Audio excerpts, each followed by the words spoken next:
Bueno, en el vídeo anterior habíamos visto cuáles son las características más positivas o las ventajas de la encuesta que hacen que sea el método más utilizado para la investigación de mercado, para recoger información, ¿no? Ahora también lo que vamos a continuar en este vídeo 5 es explicando cuáles son los inconvenientes, las limitaciones que tiene. Tiene más de los que veis aquí, pero los que recoge Kotler así como más importantes son que, por ejemplo, en las encuestas algunos individuos, los individuos encuestados, puede que no sean capaces de contestar una pregunta porque no la entienden. Esto se da sobre todo cuando, perdón, cuando hacemos preguntas o utilizamos escalas muy complicadas o porque no las recuerdan. Imaginar que yo os pregunto, no sé, pues cuántas veces habéis ido a no sé dónde, a no sé qué bar el año pasado. Pues a lo mejor no lo recordáis, ¿no? Exactamente cuántas. Ahí en ese caso una de las cosas que podríamos hacer en función del tipo de encuesta que estemos utilizando. Si, por ejemplo, utilizamos una encuesta personal, podríamos utilizar el encuestador para ayudaros a recordar, dando referencias, ¿no? Pero fuisteis más de 10 o menos de 10. Con eso conseguimos generalmente acotar las respuestas. Pero a veces lo que sucede es que los encuestados no son capaces de darnos una respuesta. Otra cuestión es que no es que no sean capaces, sino que no quieran contestar a determinadas preguntas, sobre todo pues, sobre temas más personales, como puede ser el sueldo, el patrimonio, o sobre temas que pueden ser un poco vergonzosos o embarazosos, ¿no?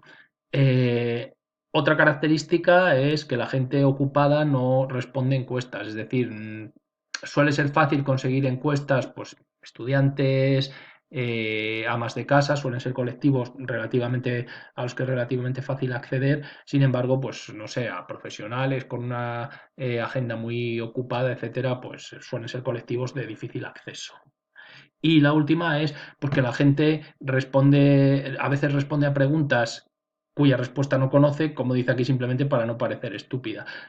De hecho, estos cuatro que veis aquí son cuatro fuentes de lo que denominamos sesgo, es decir, de un error que se produce al encuestar y que de hecho es distinto de lo que llamamos el error muestral. No viene derivado de tomar muestras, es decir, de no preguntar a todo el mundo, sino que viene derivado de errores en la propia encuesta. Hay muchas más fuentes de sesgo que la que veis aquí, pero bueno, estas son unas cuantas típicas de las encuestas. Bueno, pues con eso terminamos la parte de la encuesta. Pasamos al último de los enfoques de la investigación, que recordáis que era el experimento. El experimento también os había dicho que es la técnica que obtenemos o que utilizamos, perdón, para obtener información causal. Una información causal es información de un fenómeno que deriva en una situación de causa-efecto. Es decir, tenemos un fenómeno que suponemos o presuponemos que es la causa de otro fenómeno. El primer fenómeno es la causa, el segundo es el efecto. Cuando queremos ver si esta situación da lugar a esta otra situación, estamos hablando de una investigación causal y la técnica que utilizamos generalmente son los experimentos. Para un experimento, la teoría es la que tenéis ahí, es decir, lo que solemos hacer es seleccionar grupos de sujetos homogéneos, es decir, grupos que no se diferencien en nada. A esos grupos lo que hacemos es que se les da tratamientos diferentes, es decir, se les aplica la primera característica, la que pensamos que es la causa, se les aplican diferentes causas distintas a cada uno de los grupos, controlamos todos los factores que no sean esa causa y vemos cuál es el resultado, es decir, cuál es el efecto. Si a diferentes causas causan diferentes efectos, existe una relación causa-efecto.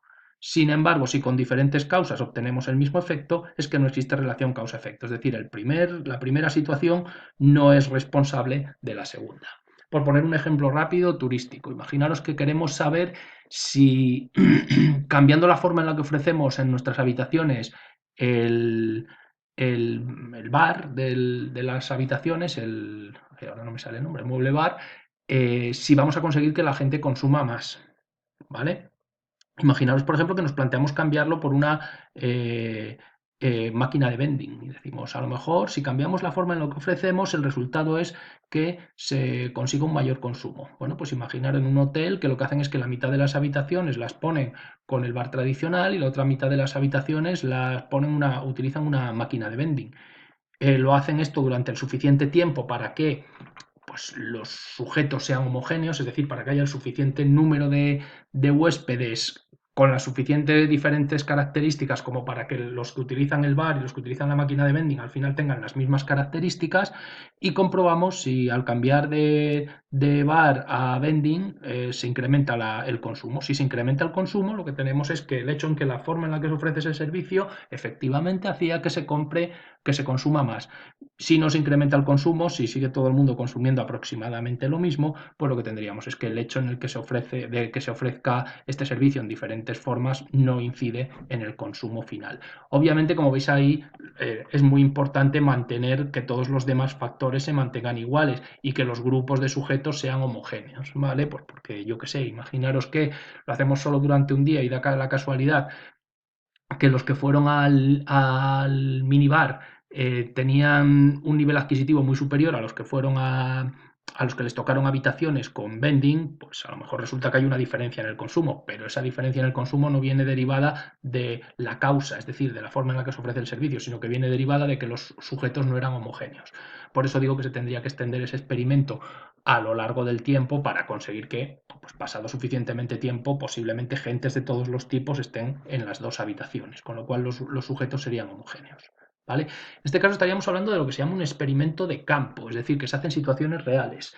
También existe la experimentación de laboratorio, donde lo que se hace es, por cuestiones generalmente de costes o de disponibilidad, es replicar la situación en un entorno controlado. Es decir, en vez de utilizar habitaciones de hoteles reales, pues utilizamos habitaciones pilotos a las que llevamos clientes a los que pagamos, no, que no sean verdaderos clientes, sino sujetos de la investigación a los que pagamos. Obviamente, ese caso se puede dar en determinadas situaciones, pero parece que muchas veces la información es menos, pues, menos interesante que la que obtendríamos si se diera en una situación real, en un experimento de campo. Lo que pasa es que el experimento de campo suele ser más caro y en muchos casos es imposible de realizar. ¿Vale? Bueno, pues con eso terminamos lo que es el enfoque, con la experimentación.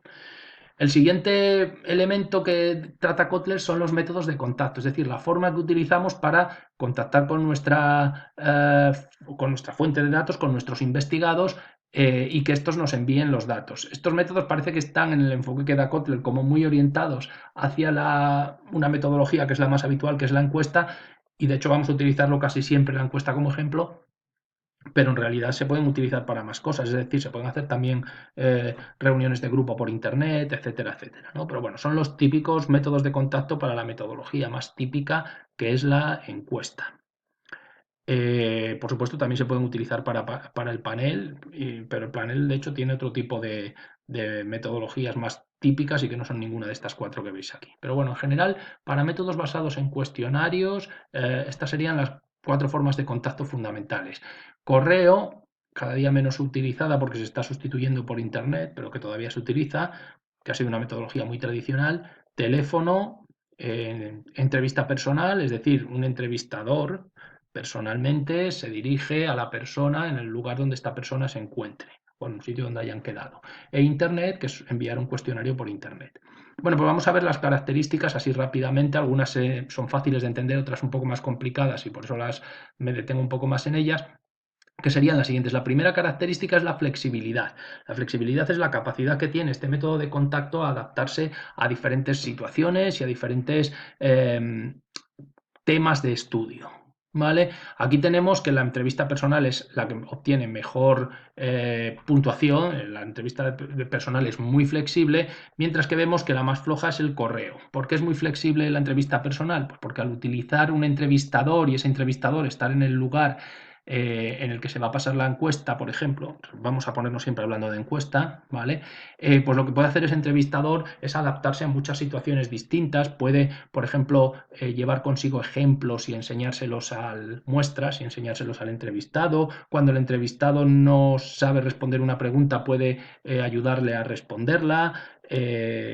Y cuando el tema es un poco complicado, pues puede prestarle ayuda o puede apoyarse también con material de apoyo. Mientras que en el correo, pues básicamente le envías un cuestionario a una persona y esa persona tiene que contestarla. Determinadas cosas no se pueden enviar, no se puede enviar una muestra por correo en muchos casos. Otras cosas no se adapta bien a esas situaciones, el entrevistador no te puede ayudar porque no existe entrevistador y por eso la entrevista por correo pues es la que menos flexibilidad tiene. Internet tiene un poco más de flexibilidad con respecto al correo, porque en una entrevista puedes incluir links o puedes incluir ejemplos visuales que te pueden ayudar, pero por ejemplo no tiene tampoco, no utilizan entrevistador, con lo cual la flexibilidad en ese sentido también es bastante baja, es difícil adaptarse a la situación del propio entrevistado. El segundo elemento es la cantidad de datos que se pueden obtener.